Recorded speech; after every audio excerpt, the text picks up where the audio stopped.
స్థానిక అంతర్గాం ఎంపీడీఓ కార్యాలయం ముందు సిపిఐఎంఎల్ మాస్ ప్రజాపంతా జిల్లా కమిటీ ఆధ్వర్యంలో గ్రామాలలో ఉన్న సమస్యలను వెంటనే పరిష్కరించాలని కోరుతూ ధర్నా కార్యక్రమం జరిగింది. అనంతరం వినతి పత్రం అందజేశారు.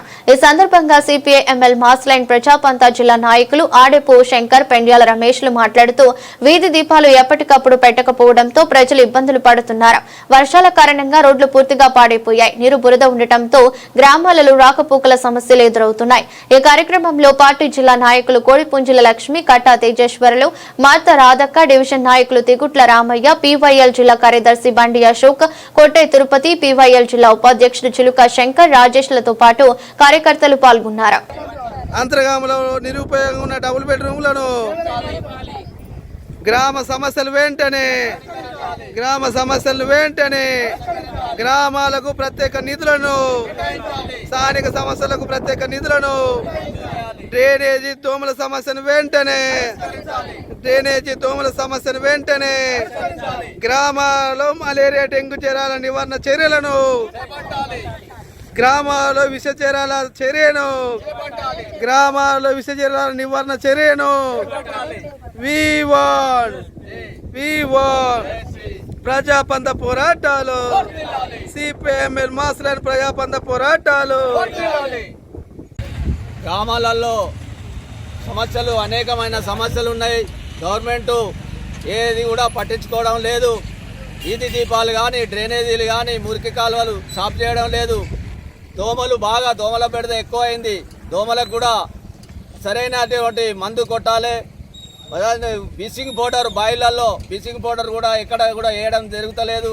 అన్ని గ్రామాలలో బ్లీచింగ్ పౌడర్ వేసి గ్రామాలలో సమస్యలన్నీ పట్టించుకోవాలి. ఇప్పుడు విషజ్వరాలు కూడా ఎక్కువ అవుతున్నాయి. ఈ దోమల కాటు ద్వారా విషజ్వరాలు బాగా ఉత్పత్తి అవుతున్నాయి. వాటిని మొత్తం వెంటనే అరికట్టాలని మేము సిపిఐఎంఎల్ మాస్ లైన్ తరఫున విజ్ఞప్తి చేస్తా ఉన్నాం.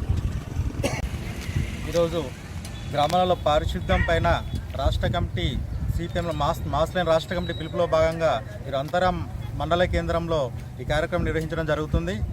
ఈరోజు గ్రామాలలో పారిశుద్ధ్యం అనేది ఎక్కడైతే అక్కడ చెత్త చెదరంతో నిండున్న పరిస్థితి. ఈ గ్రామాలకు ప్రత్యేకమైన నిధులు కేటాయించాలని చెప్పేసి మేము డిమాండ్ చేస్తూ ఉన్నాం. ఇప్పుడు ఉన్న పరిస్థితులలో ఈ యొక్క దోమలకు సంబంధించిన, ఈ యొక్క లార్వాకు సంబంధించిన పరిస్థితులు ఉంటాయి, గుడ్లు పెడతా ఉంటాయి. కాబట్టి దీనివల్ల డెంగ్యూ, మలేరియా లాంటి వ్యాధులు వస్తాయి. కాబట్టి దీన్ని నిర్మూలించడానికి, ఈ పారిశుద్ధ పనులు సక్రమంగా నడవడానికి ప్రత్యేకమైన బడ్జెట్ కేటాయించాలని చెప్పేసి కూడా మేము ప్రధానంగా డిమాండ్ చేస్తూ ఉన్నాం. ఈరోజు గ్రామ పంచాయతీలో మల్టీ వర్కర్స్లను చాలామందిని తీసేయడం జరిగింది. ఇప్పుడున్న ఈ యొక్క వర్కర్స్ సరైన జీతాలు లేక, వారికి శానిటేషన్ వస్తువులు సరిగా అందజేయలేక ఈ ప్రభుత్వ నిర్లక్ష్య వైఖరి వహిస్తుందని చెప్పేసి మేము చెప్తా ఉన్నాం. దీన్ని వెంటనే వాళ్ళ పారిశుద్ధ్యం సంబంధించిన ఈ యొక్క వస్తువులను వెంటనే అందజేయాలని, వాళ్ళకు సంబంధించిన ఈ యొక్క వాళ్ళ బూట్లు కానీ, వాళ్ళు వేసుకునే డ్రెస్సులు కానీ, శానిటేషన్ వస్తువులు కానీ వెంటనే అందజేయాలని చెప్పేసి కూడా మేము కోరుతా ఉన్నాం. అదేవిధంగా ఈ గ్రామ పంచాయతీలో పనిచేస్తున్నప్పుడే కార్మికుల పరిస్థితులు దుర్భరమైన జీవితాలు గడుపుతూ ఉన్నారు.